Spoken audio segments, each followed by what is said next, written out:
Hi friends, இன்றைக்கி பாருங்கள் எங்கள் வீட்டில் என்ன சாப்பாடுன்னு. குக்கரில் வந்து ஆஸ் யூஷுவலாக வடித்த சாதம் போட்டுக்கலாம். இது வந்து நான் சாப்பிட போகிறேன். இன்றைக்கி உங்கள் வீட்டில் என்னெல்லாம் ஸ்பெஷல் அப்படிங்கிறத கமெண்ட் பண்ணுங்கள். சாப்பாடு போட்டாச்சு. அடுத்தது முருங்கைக்காய் கிழங்கு போட்ட சாம்பார்.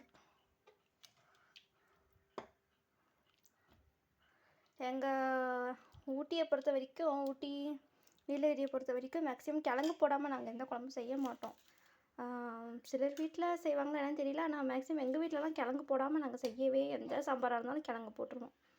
அடுத்தது வந்து பூசணிக்காய் பொரியல்.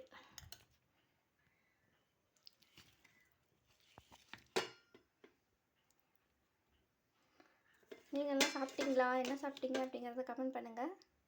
வீடியோ பிடிச்சிருந்தா லைக் பண்ணுங்கள். அப்புறம் வந்து இது நேற்று வச்ச அவரை குழம்பு, அதனால் சுண்டை வச்சுருக்கேன். அதுவும் அது கூட கொஞ்சம் சைடில் தொட்டுக்கலாம் அப்படின்னு சொல்லி 2 அவரை அது கூடயும் கிழங்கு போட்டு தான் குழம்பு வச்சுருக்கேன். இது வந்து நேற்று மீந்த குழம்பு. யாரெல்லாம் இந்த மாதிரி பழைய குழம்பெல்லாம் சாப்பிடுவீங்க அப்படிங்கிறத கமெண்ட்டில் சொல்லுங்கள். வீடியோ பிடிச்சிருந்தா லைக் பண்ணுங்கள். தேங்க்யூ.